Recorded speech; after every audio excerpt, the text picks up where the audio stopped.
This UCSD TV program is a presentation of University of California Television for educational and non-commercial use only.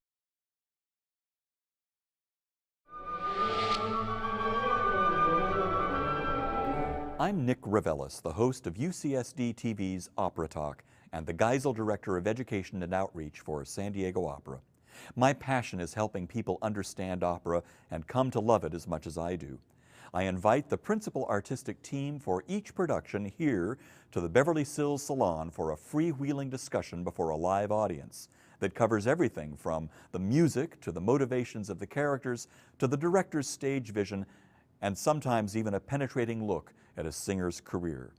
There's never a dull moment, and it's one of the joys of my job that I get to moderate these discussions. I think you'll enjoy it too.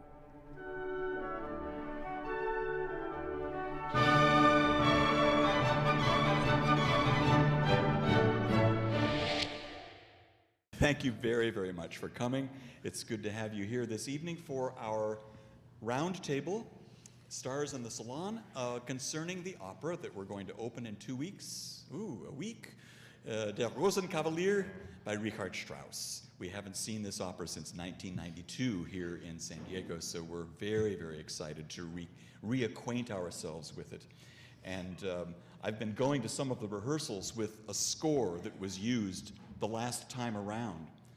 And there are so many cuts in that score, and we've opened up those cuts. So you're seeing really Rosenkavalier, you know, the whole thing, almost. There are a few little tiny cuts that are traditional, but as I'm watching the rehearsals and I'm going, and then like 3 pages are missing, and I just sort of have to sit there and count and listen and hope that I'll eventually catch, you know, what's coming next. And it's been almost impossible. So I have to get a hold of a decent full score sometime soon and find out what's going on. I want to thank Holland America Line, who has generously sponsored Stars in the Salon this evening. We're proud to recognize them and thank them for their extraordinary commitment to San Diego Opera this season. Also, our Rosenkavalier sponsors, some of whom are here tonight: Faye Wilson, Producer Circle title co-sponsor of this production; Carol Lazier, also Producer Circle title co-sponsor of this production; Teresa and Merle Fischlowitz, Producer Circle sponsors, and they've directed their gifts. They've actually specified their gifts to help underwrite the appearance in this opera of Twyla Robinson and Maestro Perrick. And finally, Ruth and Ron Leonardi, who are Producer Circle production sponsors. Thank all of you. So, without further ado, I'd like to introduce my panel. First of all, on my immediate right, playing the role of Sophie von Faninal, the soprano from Italy, Patrizia Cioffi. From Germany, the mezzo-soprano who will be singing the role of Octavian, Count Rofrano, Anke von Dung. From Louisiana, the soprano who will be essaying the role of the Marschallin, Twyla Robinson. Having worked with a dance company at one time, I keep wanting to say Tharp. Sorry about that. The artist returning, actually, he was with us for Maria Stuarda and also in our production of Tannhäuser, bass baritone Andrew Greenan singing the role of Baron Ochs. And also returning to us, having conducted Tannhäuser and the Magic Flute and a couple of other things, I think, over the years, Maestro Christoph Perrick.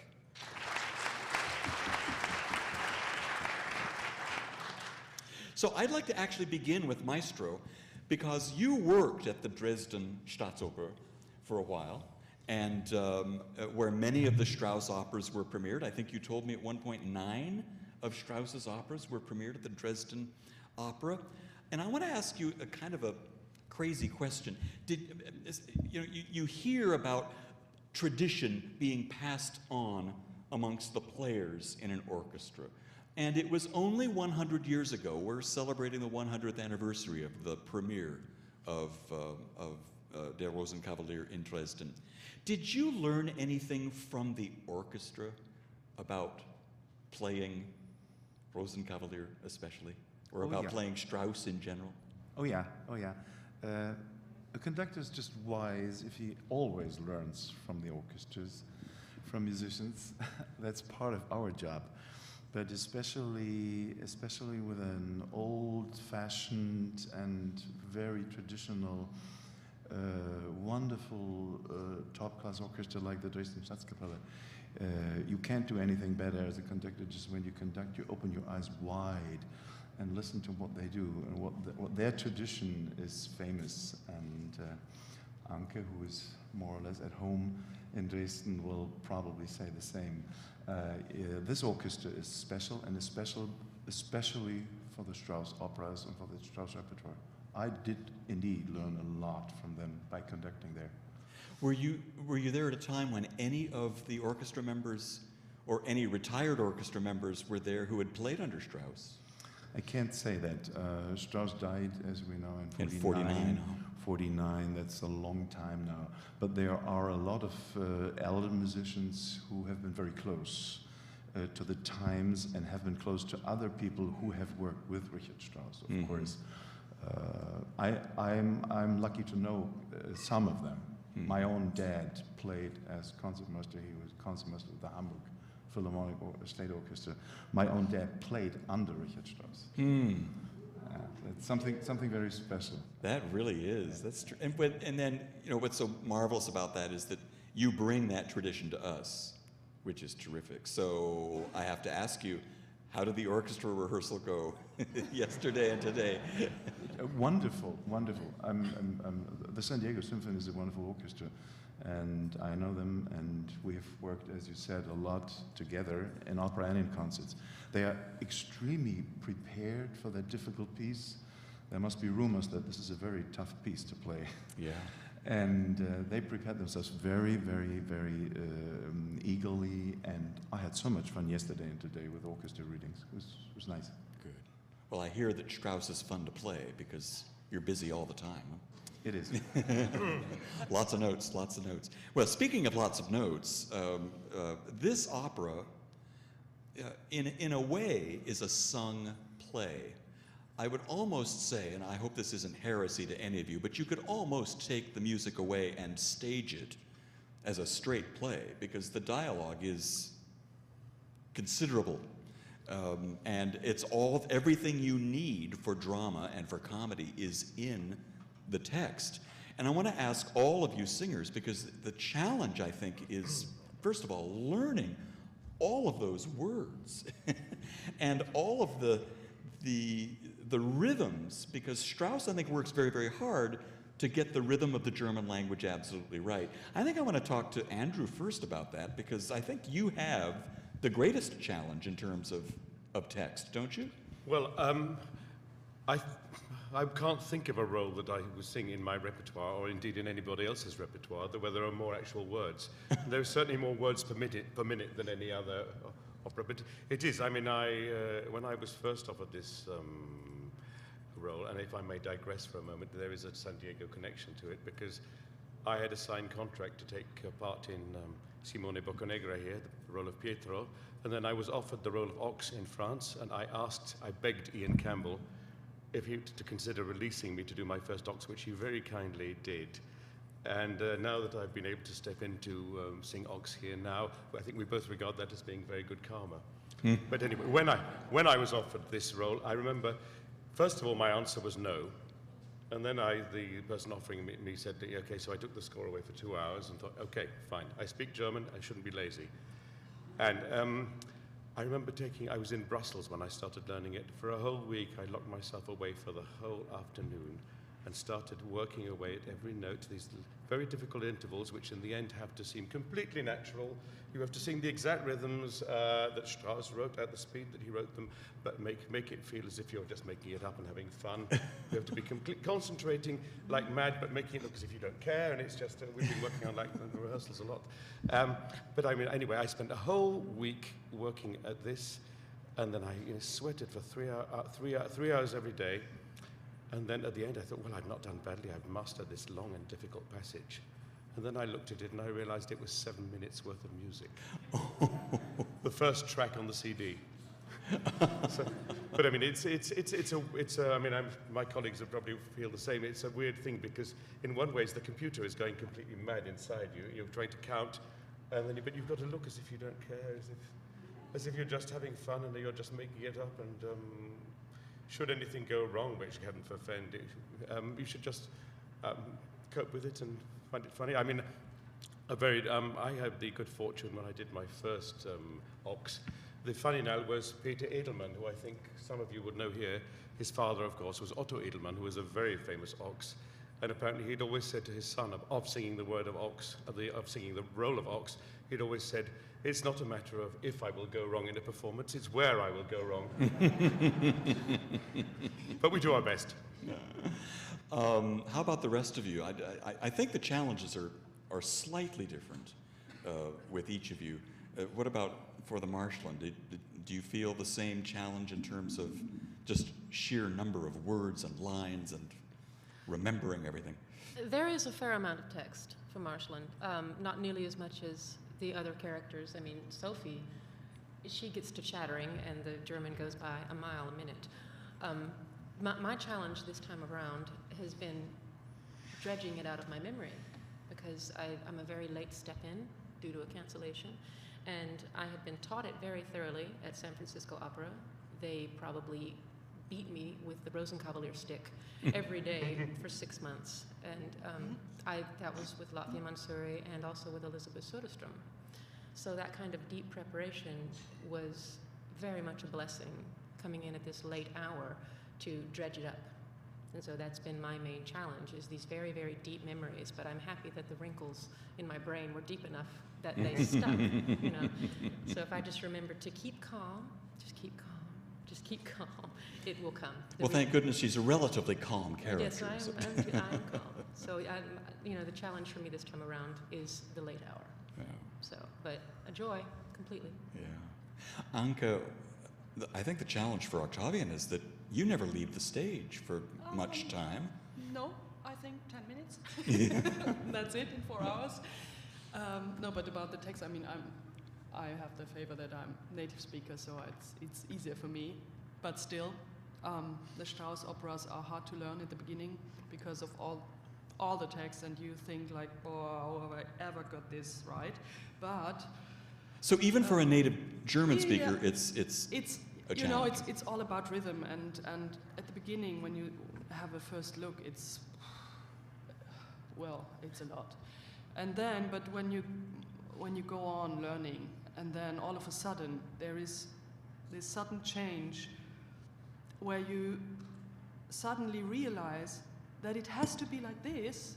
It can't be different. It can't be any other way. Yeah.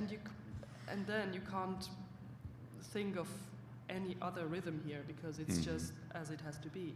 Yeah. And that's if you get this, then you're okay then. Yeah.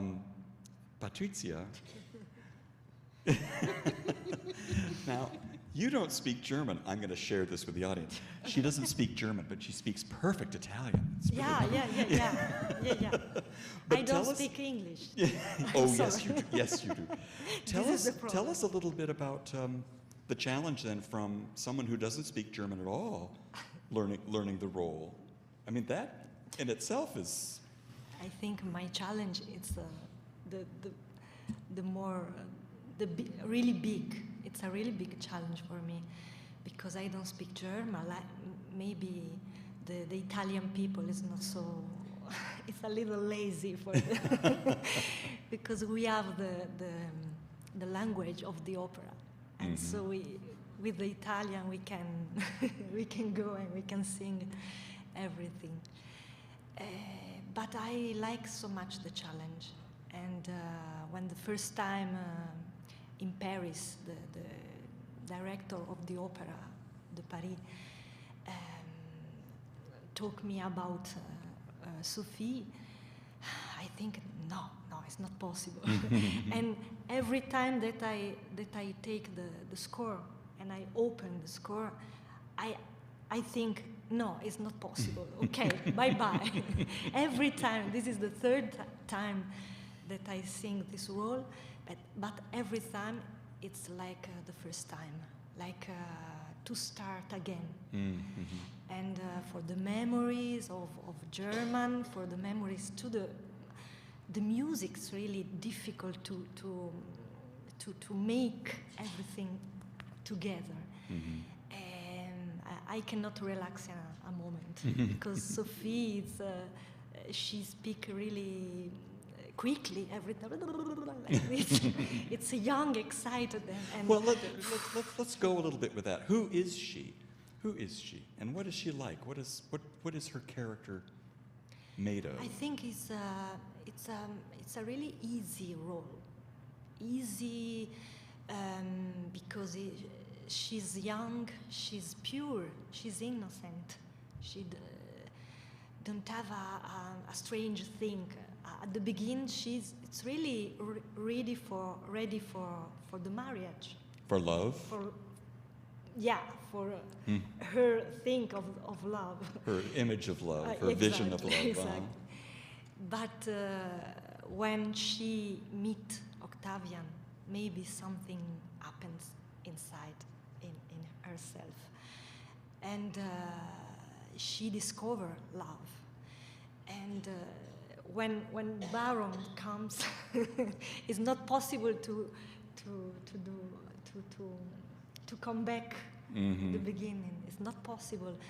I think in the life it's like this when something important happens. It's not possible to forget and to continue. Yeah. I'm sorry. That's great. No. I think that perfectly captures her. What about Octavian? Who is Octavian, and what is he about? Well, he's this 17-year-old young man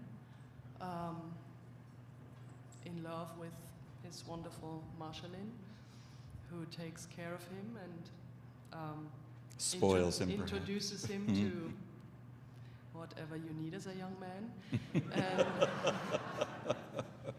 And then he all of a sudden meets Sophie there, and there is this great moment of love at first sight where they are just both don't know what happened, and they are so overwhelmed of what happened to them. And so he has to leave the Marschallin. And does he really love the Marschallin, or is this one of those impetuous, passionate, purely physical relationships as one would expect of any 17-year-old boy? Well, perhaps. Well, there's a you could could be, sure, there is a little bit, but I think he's really like as well loves her, but in just another way. So it's just the experience with her is just all of a sudden much deeper, or something totally different. Yeah. So. When he meets Sophie, everything everything flips. Twyla, to us today, the Marschallin would seem to be robbing the cradle. In fact, if she were having this affair today here in the United States, it would be illegal. I must remind you that just couldn't go on. And she doesn't seem to have any moral qualms about the affair, but at some level, she knows it's going to end. What is she feeling down deep about this relationship from the beginning of the opera? Every woman of this age who is going to take a boy of that age into her boudoir knows that there is a terminus, that there is an end. And I mean, that's always working at the back of any woman's mind when they're in this situation. The problem is, I didn't realize it was going to happen today.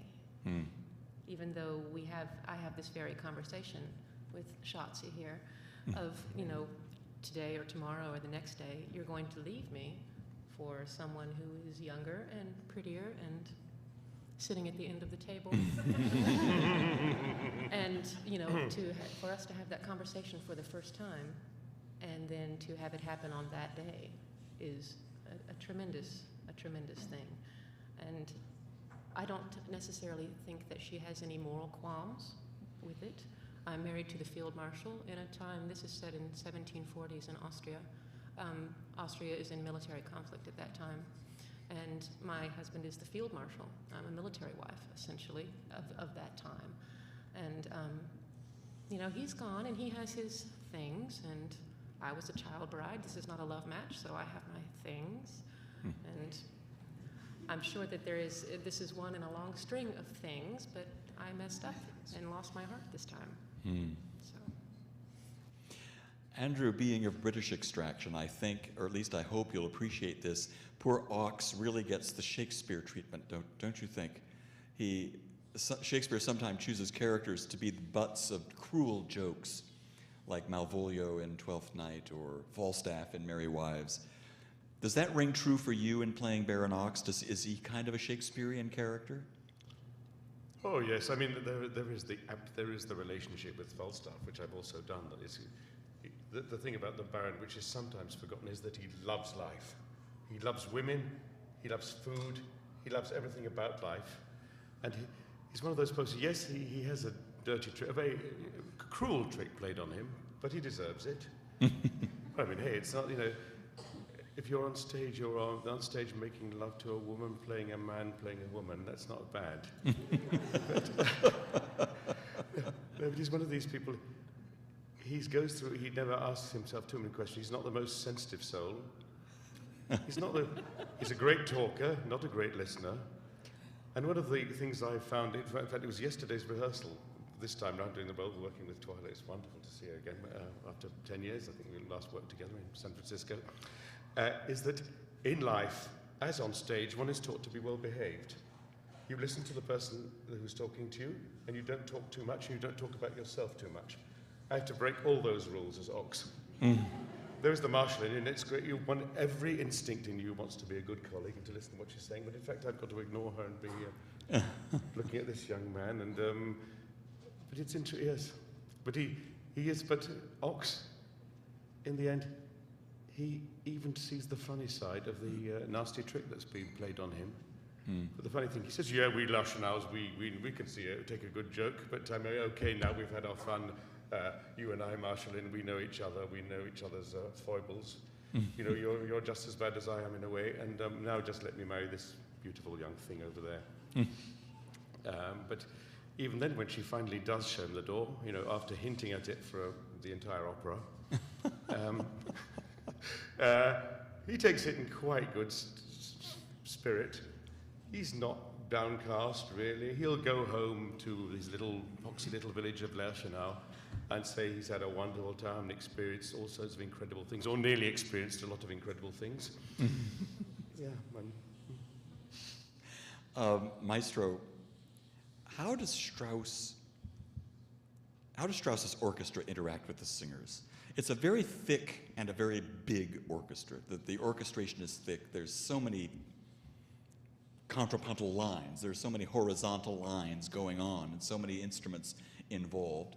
Do you ever have to, well, I imagine you do have to worry about overpowering the singers with so much going on. But is Strauss careful as well? Does he help you? Well, that depends. The score is written in a way, if you prepare that properly with a very good orchestra and with enough rehearsals, which is a key question, if you do that, the score is masterful because it, with the exception of a very few moments where the drama gets really in exciting moments, it never overpowers the singers. We just have to make sure that this is taken care each single bar of those 4 hours of music. The parts for the orchestra are, as we said before, are extremely difficult. They are not only difficult, they are challenging, they are virtuose. They are brilliant parts, which means that that huge orchestra and all the musicians on one side hate that opera because it's extremely difficult. On the other side, they love it because it's really something to play. And when all of that comes together, it's, as we all know, one of the most beautiful pieces of music, theater, music, opera, what we know. But that's the usual problem with opera music, let's say, from Richard Wagner on. The orchestras got bigger and the scores get thicker, the texture gets more interesting. The orchestra itself becomes a protagonist of the opera, which, for example, in operas of Bellini and Donizetti, forgive me, Patricia, is not the fact. The orchestra is not a protagonist in these operas. Here, the orchestra is one of the protagonists. And it's also, this is the most important job of a conductor, to keep that in a balance with stage and singers by pacing the drama, pacing that wonderful piece of theater, and also helping the singers. Mm-hmm. Also, what's interesting is that you can just hear a few bars of a Strauss score and know immediately that it's Strauss. Why is that so? You want me to explain that? It takes more than half an hour now. Yeah. Yeah. In 25 words or less. Yeah. Thank you. Well, it's just his typical handwriting. It has to do with harmonics, it has to do with instrumentation, and it has to do with the gesture of his music. His music paints in a wonderful way. If you go deeply into studying that score, you can hear and see everything, and you can see it in the score without hearing it. You can see what happens in the music because it's so picturesque. It's a typical Strauss. It's hard to explain. He does have the ability to describe things quite specifically, and in fact takes great pleasure.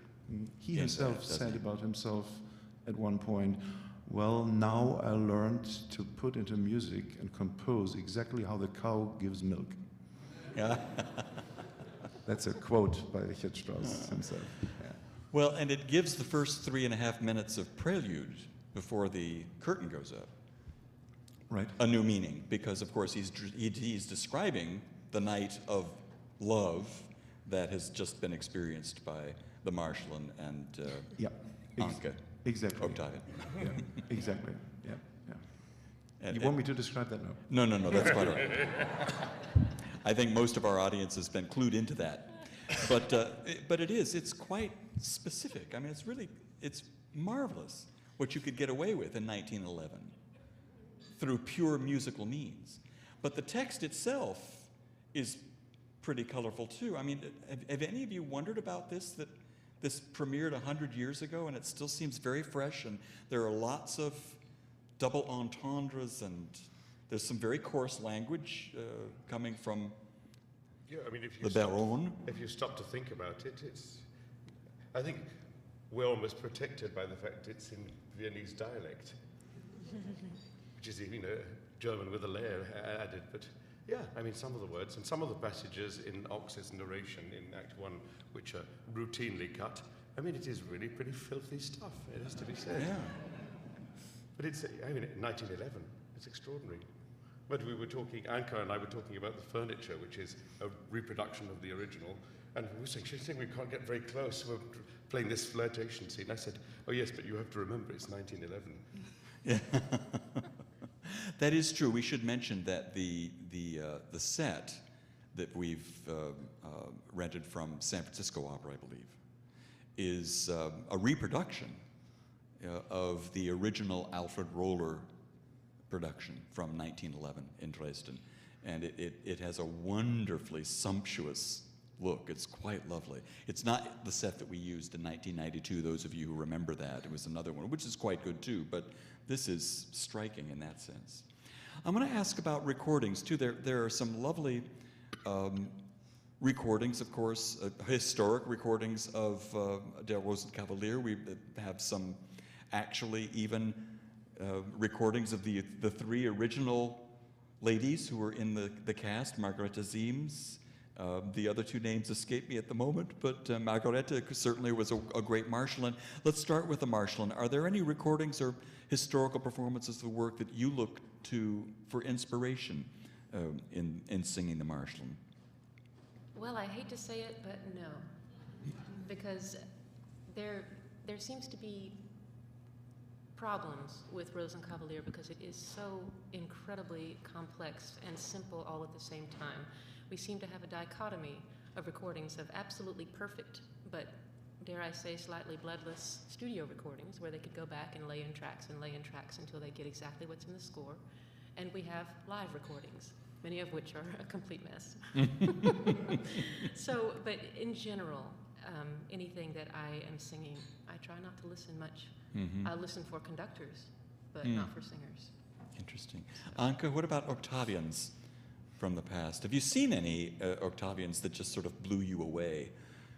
Well, I'm quite like Twyla, I have to say. Yeah. Because I kind of like to find my own way. Yeah. And not to be influenced too much from anybody else. No. So. It must be an interesting challenge, though, to play. First of all, it's a trouser role, so you're a woman playing the role of a man. And in the middle of Act 1, and for much of Act 3, you're also a woman playing a man who's playing a woman, who becomes Mariandel, the maid. What's it like acting like a man? And the second part of that question is, what's it like acting like a man, like acting like a woman? This is actually the more difficult part. To act like a woman then afterwards. Like act like a woman, but act like a woman as a man would do. Yeah, yeah. So it's, well, you know. With my type of voice, I'm doing lots of trouser rolls, so I'm used to this. And you have to find your way how to, well, yeah, how you could express with your body language that this is more like a man. So you find your way with the years, but and then it's nice to have this change then back to the girl in the third act, where you have to like to try as, when I would think I'm a man, how would I do a girl? And to get into this, that it's not too much like a woman, you know, because that's easy. To find something in between, that's the. But it must be fun. Sure. Yeah? You enjoy doing Sure, I do. Mariandel? Yeah, very much. Patricia, Yes. how do you think, can you tell us how Strauss describes Sophie's character through the music in the opera? Do you feel that he really captures the youth and the innocence of this girl? I think And how? Can you give us an example of that? I think in this opera, normally it's not my repertoire, so I sing bel canto, Italian and French, two repertories. But I find in this opera that every role is really described in a music. For example, I don't know. It's when Sophie sings, there is many. The music is really excited.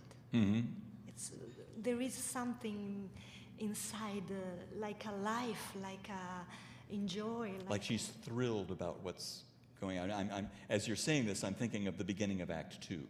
Yeah. That this is all, it's like stirring constantly. And she's thrilled and she's excited about what's coming. She doesn't know what's coming, but she's... Yeah.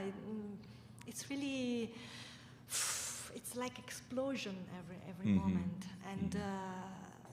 And there is a moment where the music is really protagonist in the duo. In the duo, I think is the most beautiful way to describe the love, the born, the beginning of the love. You mean the duet at the end of the opera?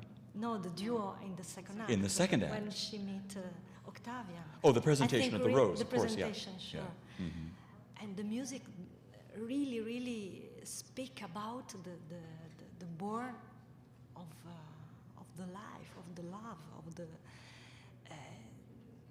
nothing. I think we have just to accept. Mm-hmm. We don't do nothing. We stay and we just let it sing itself. Just to be there. Yeah. So. Is this one of your favorite moments too, the presentation scene? It must be amazing to sing. Sure. Yeah. It just has to be. It's just if the whole focus goes on this. Yeah. It's built up like this. It's one of the highlights of the opera. And Maestro, it's certainly true too that it seems that Strauss writes, and I'm sorry, I don't know the score well enough to see if he's even mentioned it in the score. Perhaps it is, but there seems to be an exact moment where Octavian and Sophie really see each other for the first time. Is that true? That's absolutely true. Is it marked that way in the score? It's not marked, but I mean, you heard it and we hear it, and all of us, we will realize at that moment when they really come together. It's in the music. It's a very soft moment. Yeah. Very, very soft moment, and it's unmistakable. It's right there. I can show you. Yeah. Well, and I can hear it. It's just I've seen a number of productions of Rosenkavalier, not just live but on DVD, and I was watching for this. Do they always choose that same moment? And yes, they do. Yep. So I don't know whether it's tradition that's been handed down or whether it was in the score, because I've never. It's both. It's Look, not marked in the score, but a good tradition does exactly that. I mean, that's what we call tradition in opera. Yeah. Good and bad traditions. Yes. Are there bad traditions when it comes to Rosenkavalier? Let's talk about those. Yeah. I think perhaps the worst thing is the cuts. I was mentioning earlier on, the last time we did it, we did a cut version. I'm surprised at the things that had been thrown out. But are there also traditional cuts that are necessary? Yeah, a lot of those cuts are already from the very first performances and were accepted by Strauss himself. Mm-hmm. Hofmannsthal did have much more problems with the cuts. Oh, really? Yeah. Well, this is not a libretto. This is something more. It's a play. The text of Hofmannsthal, as you mentioned before. By the way, that happened.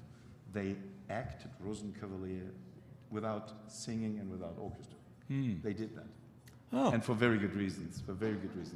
It's such a wonderful story. And once again, the text is so precious. I'm curious then, did it work? Yeah. I mean, it can't beat the real thing, but they did that, maybe to show what a quality that text has. It's remarkable. With Richard Strauss starting, all the libretti of operas became really wonderful dramas. It's different. It became different. That's why it's so important that we make text and words understandable and clear. Yeah, I was talking to Anke in an interview for my podcast, asking her, is it as funny to German-speaking audiences as it is to those of us who will have supertitles to read so that we know exactly what's going on? And your answer I thought was very interesting. You want to, do you remember your answer? I can prompt you. But what you said, which I thought was very interesting, was that, well, it takes time for them to get it. I mean, it's almost like the audiences have to see it a few times before they get all the jokes, because it even goes by very quickly for German-speaking. Yeah. I mean, and it depends how the orchestra, I mean, if sometimes the orchestra is just over, so you can't, it's hard to get all the words. Mm-hmm. And it's spoken so quickly sometimes that it's really hard to get at the moment. But the more you hear it, the better it will work. Mm-hmm. And I mean, with subtitles anyway. So do you get response from audiences in Germany or in Austria that, do they laugh? Yeah, they do. yeah, they do. Sure, Yeah. they do. And if they know the piece, then anyway. I mean, they're waiting for special moments. And then Well, there are those special moments. This is one of those operas, I guess, because the characters are so human that I like to wonder what happens to them after the curtain has gone down. I'd like to ask each of you singers, well, no, I will ask Maestro as well. He might have some interesting ideas about this. Give me your thoughts on the future of these characters. If there was a sequel to the opera, if there was Der Rosenkavalier 2, focusing on your character, what would happen in that opera? What would happen to Sophie in the sequel to Der Rosenkavalier? I'm sorry. I'm a little lost. If what happens in the future to In the future, to Sophie after the the curtain goes Easter- down on okay. Act 3?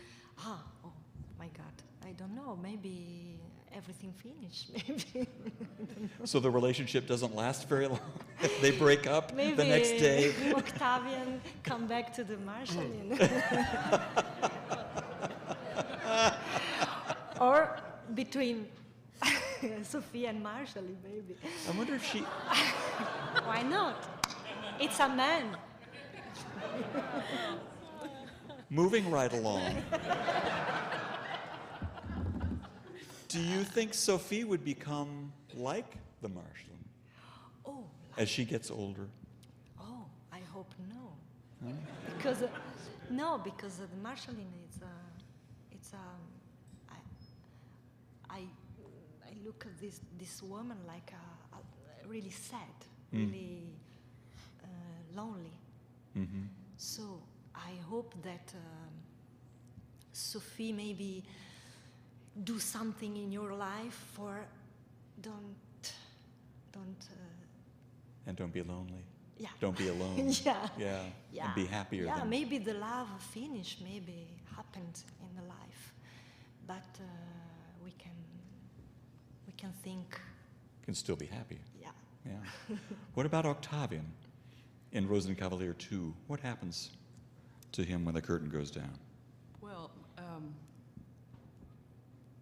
there are several versions. The two of them, we marry. Everything's fine. That's the good one. But I don't think so, actually. There are some little hints in the score where you could get like, oh, okay, perhaps not. It's not going to last forever. Maybe they're not the best match.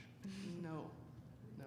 That's interesting. So there is always the possibility to, if, to get back to my Marschallin.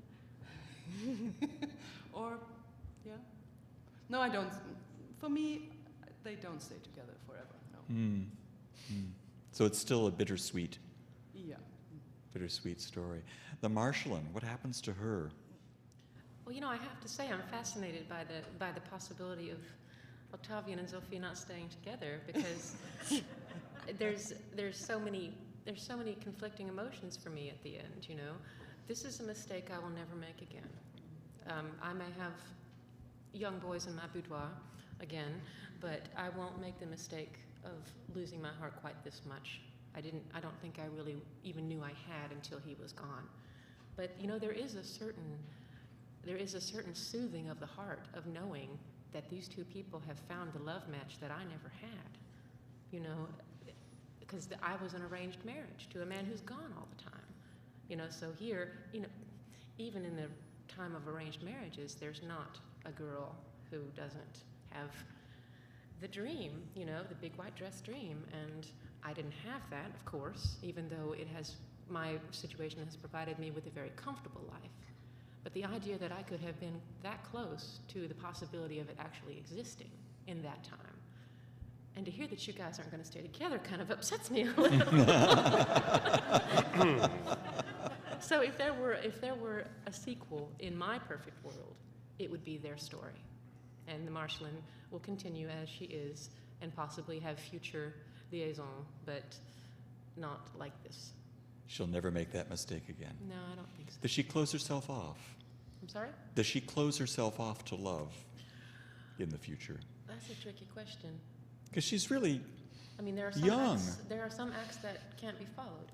Yeah. you know, and You could marry Faninaldo. yes, and then I would be your mother-in-law. Thank you.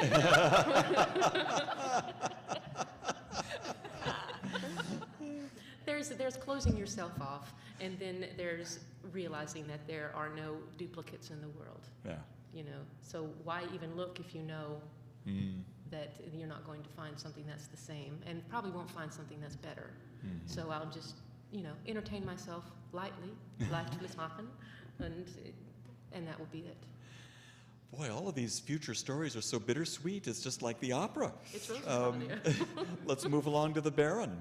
He goes back to his country villa. Well, yeah, I've already betrayed that bit. He's learnt very little, and he goes back to Lerchenau and says what a wonderful time he's had. He's clearly ready for further adventures, and he needs more money. But listen, hey, I've just thought of this. Now, the Marschallin is not going to make the same mistake twice.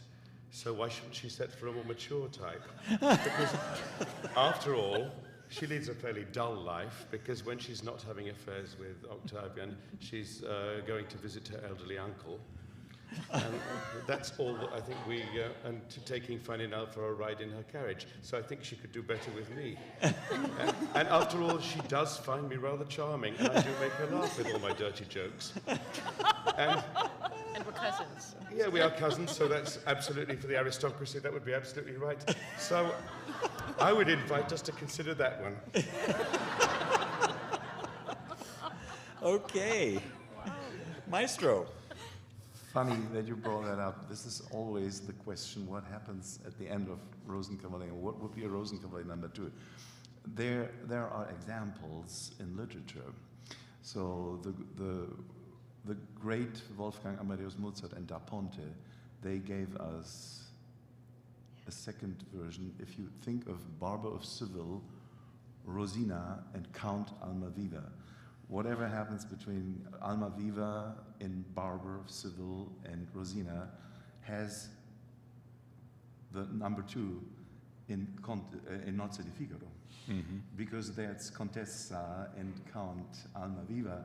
And if we remember right, then Count Almaviva has, for example, a lot of interest in Susanna and in others. So there is kind of a wonderful example. So when I'm conducting in the row Barber of Seville, which I don't do so often, but what I always conduct is Figaro and Rosenkavalier, I always think of the Rosenkavalier number 2, because this is a wonderful example.